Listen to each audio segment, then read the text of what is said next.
Berdiri di atas lahan seluas 5.320 meter persegi, showroom integrasi bersama BMW Mini menjadi dealer gabungan pertama antara dua merek otomotif ternama asal Eropa ini yang kini hadir dalam satu atap. Menghadirkan ruang pamer modern berkapasitas 12 unit kendaraan, terdiri dari 8 unit BMW dan 4 unit Mini berbagai model untuk lantai dasarnya. Konsep showroom yang diusung tak hanya fokus pada penjualan, namun juga bisa memberi pengalaman bagi pelanggan yang menginginkan lebih dari sekedar membeli, seperti tersedianya beberapa lounge dengan desain yang artsy, spot merchandise, dan minibar. Di lantai 2 showroom ini juga menjadi tempat khusus bagi kendaraan BMW dan Mini bekas berkualitas dengan usia pakai masih di bawah 5 tahun yang tetap mendapat garansi resmi. Sementara lantai 3 menjadi area bengkel dengan 9 bay service aktif termasuk fasilitas untuk kendaraan listrik. Seluruh fasilitas ini dirancang untuk menciptakan ekosistem premium mulai dari pembelian, layanan pasca penjualan, hingga interaksi langsung antara brand dan konsumen.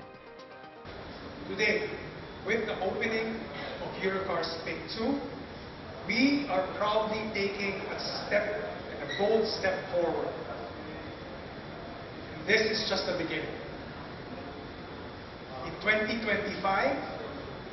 we will introduce BMW Group 12 new retail mix facilities across Indonesia,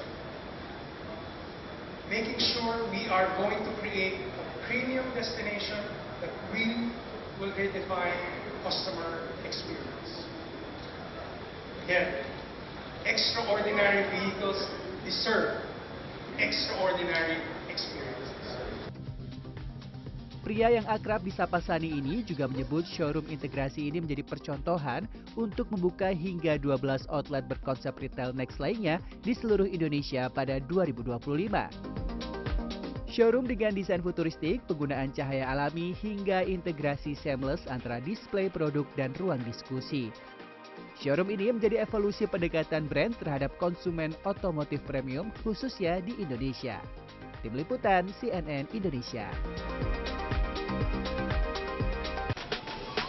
Halo, apa kabar? Saya Albi Pratama. Selamat datang di CNN Indonesia Drive, tempat seputar dunia otomotif, mulai dari review mobil dan juga motor terbaru, teknologi canggih, tips berkendara, dan juga tren seputar otomotif yang tengah hangat diperbincangkan.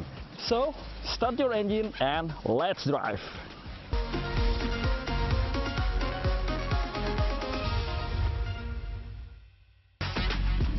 Ratusan pecinta off-road dari berbagai daerah ini melakukan overland di kawasan Cipendei, Subang, Jawa Barat. Selain itu, ratusan pecinta moge juga melakukan touring sambil memperkenalkan segala potensi wisata yang ada di wilayah Jawa Tengah. Seperti apa keseruan yang dilakukan oleh mereka? Berikut informasinya untuk Anda.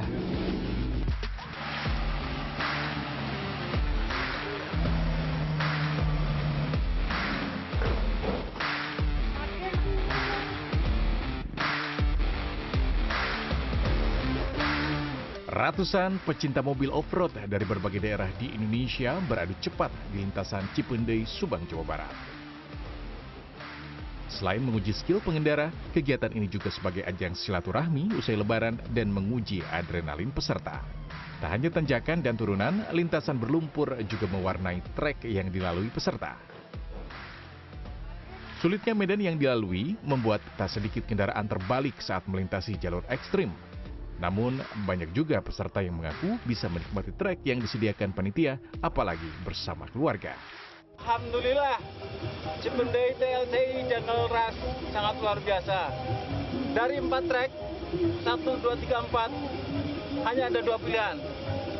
Bejat dan bejat sekali, tapi sangat nikmat. Rugi yang tidak ikut. Salam off-road, go! Pak, yang menantang di mana, Pak? Di trek berapa ya? Untuk trek yang paling di ranking itu, yang pertama adalah trek nomor 1, yang kedua nomor 4, yang ketiga nomor 2, yang ketiga, yang keempat nomor 3. Itu kalau rankingnya. Selama mengikuti kegiatan ini dibilang trek yang paling menantang apa gimana, Pak, untuk Cipendei? Sangat menantang dan sangat menikmati. Hampir semua peserta off-road sangat puas. Menurut penyelenggara, event off-road ini tidak ada penilaian khusus. Panitia menyediakan 4 trek di mana setiap peserta wajib menyelesaikan 2 trek dari 4 trek yang disediakan. Namun, bila mereka mampu menyelesaikan ke-4 trek, maka peserta berhak mendapatkan hadiah sebuah kendaraan roda 4. Dalam event ini kita bekerja sama dengan IOB DKI Jakarta. Tapi karena temanya kita itu halal bihalal antar para offroader, jadi memang tidak ada penilaian yang penting mereka wajib mengikuti ketentuan yang ada di dalam aturan event. Kemudian berkaitan dengan hadiah itu memang cukup menarik yang kita tawarkan kepada para peserta. Sementara dalam setiap kegiatan kita itu, kita selalu mengikut sertakan kegiatan bakti sosial.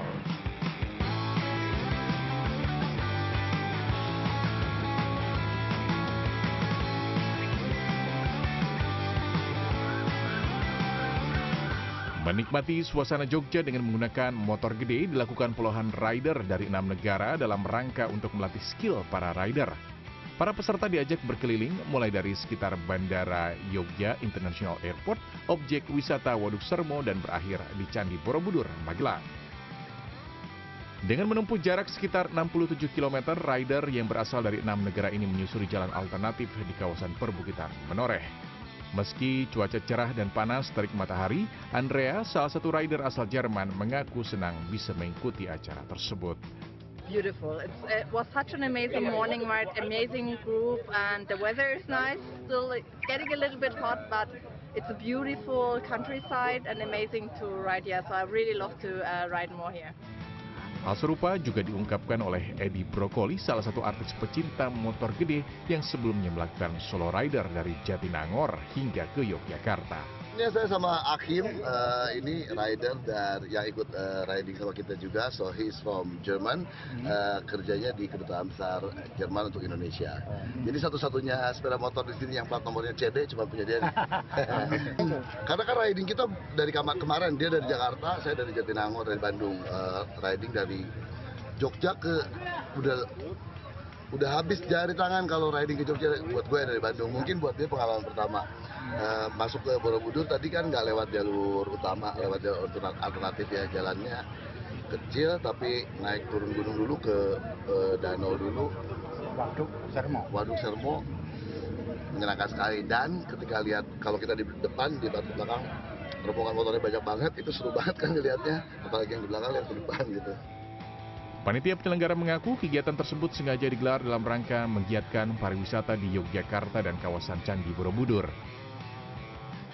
Seusai beristirahat dan foto season di Candi Borobudur, puluhan rider motor gede ini kemudian kembali ke penginapan di kawasan YIA. Race kecil tersebut sengaja digelar untuk melatih skill para rider motor gede untuk bisa mengontrol motornya melewati semua rintangan sebelum mengikuti touring jarak jauh.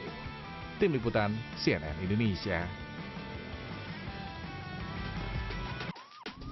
Fitur konektivitas yang biasanya hanya dilakukan pada kendaraan roda 4 dan juga smartphone pengendaranya, kini sudah merambah kepada roda 2. Nah, seperti apa sih fitur konektivitas pada kendaraan roda 2 ataupun sepeda motor ini? Informasinya sesaat lagi, tetap di CNN Indonesia Drive.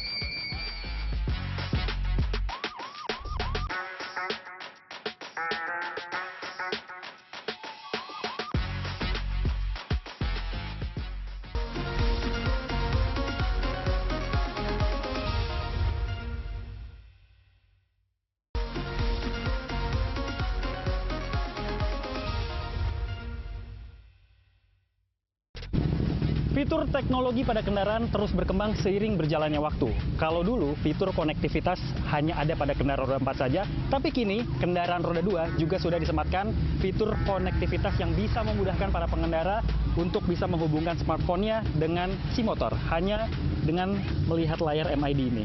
Nah, kita bisa melihat peta, bisa melihat kondisi motor, dan lain sebagainya. Tapi kira-kira seperti apakah fitur konektivitas yang ada pada kendaraan roda 2? Simak informasi berikut ini. Ragam inovasi fitur dalam berkendara sepeda motor terus berkembang seiring berjalannya waktu. Salah satunya adalah fitur konektivitas yang dikembangkan oleh brand kendaraan roda 2 asal Jepang, yaitu Honda, melalui fitur RoadSync Duo yang disematkan pada sepeda motor listrik CUVe. Honda RoadSync Duo merupakan pengembangan dari teknologi serupa yang sebelumnya digunakan pada Honda PCX 160. General Manager Corporate Communication Astra Honda Motor Ahmad Muhibudin menyebut, fitur RoadSync terbaru ini merupakan pengembangan teknologi untuk memudahkan pengendara dalam melakukan mobilitas, sekaligus mengurangi potensi terjadinya bahaya di perjalanan. Ya sebenarnya RoadSync sama RoadSync Duo itu kan naming. Naming dan itu tentu sangat terkait dengan fitur-fitur yang ada di masing-masing naming itu gitu. Dan ada fitur-fitur yang berbeda, cuman mungkin perbedaan fitur itu sudah kita sesuaikan dengan karakter si produk maupun kebutuhan masyarakat di setiap segmennya. Sehingga kita melihat PCX lebih tepat saat ini menggunakan RoadSync, sementara CUVe menggunakan RoadSync Duo.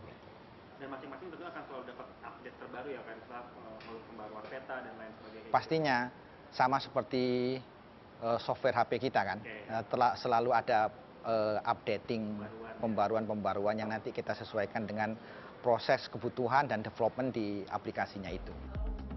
Dengan fitur ini, pengendara dapat menghubungkan smartphone ke motor melalui Bluetooth dan koneksi internet dengan hotspot untuk mengakses navigasi berbasis peta, musik, dan telepon tanpa membuat rider harus menggunakan smartphone saat berkendara.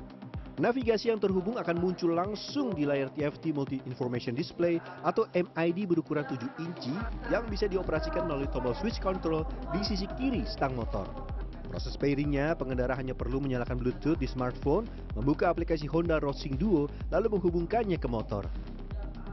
Mengkoneksikan Wi-Fi ke motor ini. Nah, sudah terhubung. Sekarang kita bisa melihat rute dari layar MID ataupun Multi Information Display yang ada di depan saya ini. Nah, ini kita mengarahkan dari titik saya berada sekarang di kawasan Ancol menuju ke kawasan Putri Duyung. Nah, ini diarahin nih.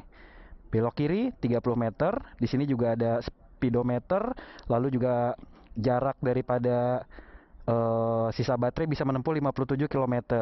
Oke, kita mulai sekarang. Masukin HP, jadi nggak perlu lagi mengeluarkan smartphone ketika di perjalanan. Sekarang saatnya kita jalan-jalan keliling kawasan Ancol. Gas! Wiu!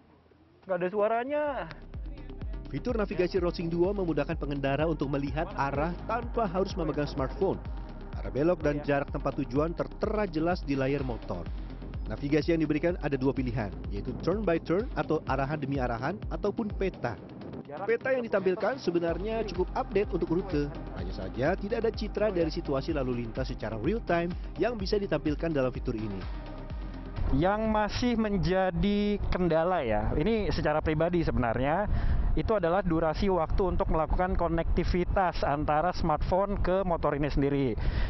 Mungkin karena belum terbiasa untuk melakukan pairing tersebut sehingga membutuhkan waktu beberapa menit sebelum melakukan perjalanan.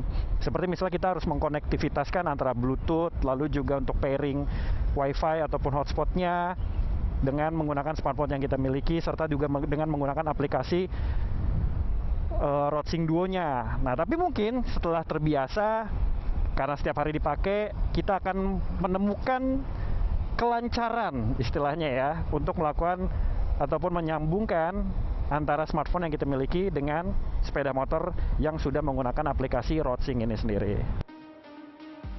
Konektivitas antara pengguna dan motornya pun dimiliki oleh sepeda motor listrik yang bernama Adora. Motor ini merupakan produk perdana dari Indo Mobile e-Motor yang resmi diperkenalkan pada gelaran IIMS 2025. Salah satu fitur yang menjadi unggulan Adora adalah Interactive Speedometer with Screen Mirroring atau yang mereka sebut sebagai Smart Display Integration. Fitur ini memungkinkan pengendara dapat mengoneksikan visual pada layar smartphone ke layar tampilan multi informasi skuter listrik Adora. Menggunakan Bluetooth antara ponsel dan motor, pengguna dapat menampilkan tampilan ponsel pintarnya langsung di layar TFT Speedometer. Bahkan saat posisi ponsel berubah menjadi landscape, tampilan pada speedometer pun berubah mengikuti ponselnya. Tampilan pun bisa dibagi dua, antara screen mirroring berupa peta Google Maps atau notifikasi aplikasi pesan dengan informasi berkendara seperti kecepatan dan sisa baterai. Dengan fitur ini, berkendara menjadi lebih aman karena pengendara tidak perlu lagi menaruh ponsel pada phone holder yang biasanya dipasang di dashboard motor. Sekarang kita coba secara langsung.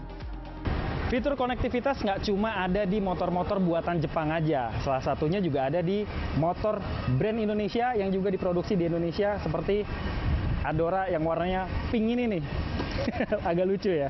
Nah, kalau misalnya di motor sebelumnya, konektivitas antara smartphone dengan layar MID-nya itu kan berbasis aplikasi, tapi beda sistem antara di smartphone dan juga di layar MID-nya. Sedangkan motor ini punya fitur konektivitas yang mirip seperti Android Auto basisnya, sama-sama berbasis aplikasi, tapi dia bisa mencitrakan tampilan yang dimiliki sama smartphone yang kita miliki. Ini saya coba ya.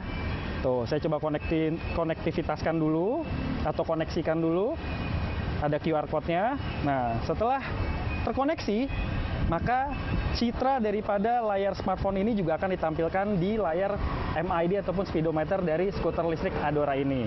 Kita bisa buka aplikasi Map supaya kita bisa tahu rute mana yang akan kita pilih tanpa harus ingat smartphone karena berbahaya tentunya, dan langsung tercitrakan di layar MID ini. Bahkan kita bisa nonton YouTube juga, tapi jangan sering-sering ya. Cukup pas di lampu lalu lintas ataupun saat kemacetan aja. Karena kalau misal kita sambil berkendara ngebut tapi sambil nonton YouTube, itu juga bahaya. Tapi setidaknya fitur konektivitas antara smartphone dan juga layar MID ini turut membantu memudahkan para pengendara ketika harus mengecek smartphone mereka, tapi karena repot ataupun berbahaya, tinggal lihat aja dari layar MID ini. Cukup simple sebenarnya, tapi teknologi yang sangat membantu untuk masa kini dan bahkan di masa mendatang.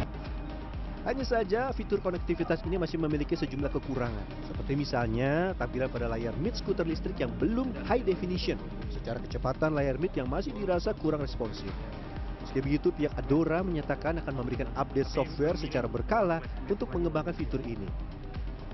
Jadi Adora ini kita lengkapi sama yang namanya screen mirroring untuk di speedometer. Hal ini saya rasa untuk memudahkan pengguna supaya bila ada notifikasi atau butuh lihat Google Maps, itu udah integrasi di layar speedometer. Jadi kita juga bisa mengurangi distraksi dari main HP dengan cara melihat langsung ke speedometer. Dan speedometer ini juga dilengkapi dengan fitur safety, jadi kalau misalkan motor lagi jalan itu nggak bisa dioperasiin. Adora sendiri dibekali dengan baterai lithium 2,45 kWh dan diklaim mampu menempuh jarak tempuh maksimal 110 km dan mencapai kecepatan tertinggi 75 km per jam. Dengan kemampuan ini menjadikannya sebagai salah satu skuter listrik dengan jarak tempuh jauh yang dipasarkan dengan harga di bawah 25 juta rupiah. Sementara itu, motor listrik buatan perusahaan elektronik Polytron memiliki fitur konektivitas juga yang menghubungkan motor dengan ponsel pengguna melalui aplikasi. Berbeda dengan motor listrik sebelumnya, fitur konektivitas ini tidak dapat dimunculkan di panel speedometer. Berbagai informasi dapat diperoleh melalui aplikasi ponsel bernama Polytron EV yang dapat diunduh dari Play Store maupun App Store. Informasi-informasi ini berupa kondisi baterai, jarak tempuh tersisa, mengaktifkan mode anti maling, dan melakukan pembayaran sewa baterai. Polytron dengan motor listrik varian Fox ini memang menerapkan penyewaan baterai kepada penggunanya. Pemilik dapat mengetahui kapan tenggat peminjaman baterai dan bagaimana opsi pembayarannya. Ini adalah aplikasi di motor kita. Jadi kalau misalnya setiap sewa baterai, itu kita bisa akses ke aplikasi ini. Contohnya ini punya saya. Ini yang versi Darbot kemarin. Kebetulan udah sold out, jadi tidak dipajang di sini. Nah ini motornya. Tuh bisa diputar-putar. Di sini ada informasi kilometer, di sini ada baterai udah berapa persen, ini modenya lagi mode apa, kan karena kalau di Fox R itu ada dua, ada drive, ada D, ada S, dan ini temperatur kalau misalnya baterainya lagi kita pakai seberapa suhunya gitu. Kemudian di sini ada trip history, dan kemudian ada ini untuk informasi subscribe baterai sewa, berakhir kapan, tagihannya seperti apa, pembayarannya gimana, itu dari sini. Jadi komunikasi kita dengan pemilik motor untuk sewa baterai itu salah satunya dari aplikasi ini. Ada 3 varian motor listrik yang dibuat oleh Polytron, yaitu Fox S dengan jarak tempuh sekitar 70 km, Fox R dan Fox 500 dengan jarak tempuh sekitar 130 km. Ya, dengan adanya fitur konektivitas ini, tentunya akan memudahkan pengguna saat berkendara. Namun, berbagai teknologi pun tidak ada gunanya bila pengendara mengabaikan aspek keselamatan berkendara. Tim Liputan CNN Indonesia. Usai digelar sampai dengan tanggal 2 Mei 2025, Shanghai Auto Show menjadi ajang bagi brand-brand asal Eropa untuk unjuk gigi di hadapan brand-brand asal Tiongkok yang mulai mengeluarkan teknologi mutakhir mereka. Selengkapnya di CNN Indonesia.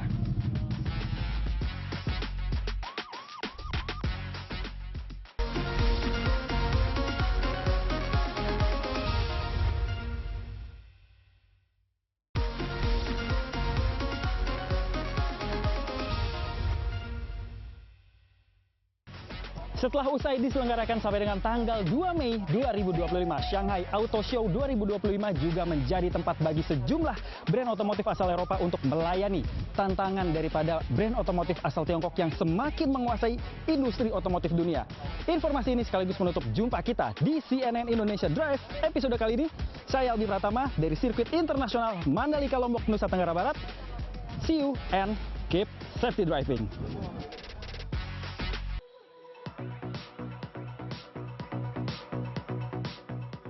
Pameran otomotif Shanghai International Auto Show 2025 yang baru selesai 2 Mei lalu menjadi ajang bagi beberapa produsen mobil global untuk bersaing di pasar Tiongkok. Volkswagen contohnya, raksasa perusahaan otomotif asal Jerman ini menargetkan peluncuran lebih dari 40 model baru pada tahun 2027. Produsen otomotif ini menjadi salah satu merek mobil terlaris di Tiongkok dalam beberapa dekade terakhir. Menurut CEO Volkswagen, Oliver Blume, pada tahun 2024, perusahaannya telah mengirimkan 2,9 juta kendaraan ke pasar Tiongkok, yaitu hampir sepertiga dari penjualan globalnya. We want to catch up with the NEVs, with the new models to come. By 2027, we will bring over 40 new models to the market, and 20 of them are new electric vehicles. Audi yang masuk ke dalam Volkswagen Group pun akan meluncurkan kendaraan listrik khusus untuk pasar Tiongkok. Yang menarik, terjadi perubahan logo yang asalnya bergambar 4 cincin menjadi 4 huruf kapital bertuliskan Audi. CEO Audi AG Gernot Dollner telah mengumumkan peluncuran 3 kendaraan listrik baru dalam 3 tahun ke depan melalui kemitraan dengan pabrik otomotif asal Tiongkok, FAW. Yeah, we see also the strong transition to electrification, but we will introduce with our partner FAW the Q6L and the A6L e-tron models as new energy vehicles, and will with the four-letter brand bring 3 new NEV vehicles in the next 3 years to the market. Sementara BMW yang telah menjual lebih dari 100.000 kendaraan listrik ke Tiongkok pada tahun lalu berencana akan meningkatkan investasinya di pasar Tiongkok dengan menggandeng mitra lokal. And this will bring our competence to a completely new level in terms of range and also the cost effectiveness of participating in this industry. And by the way, we do that also with Chinese partners. Shanghai Auto Show 2025 menjadi salah satu pameran otomotif terbesar di dunia di mana terlibat sekitar 1.000 peserta baik produsen otomotif maupun perusahaan rantai pasokan dari 26 negara dan wilayah.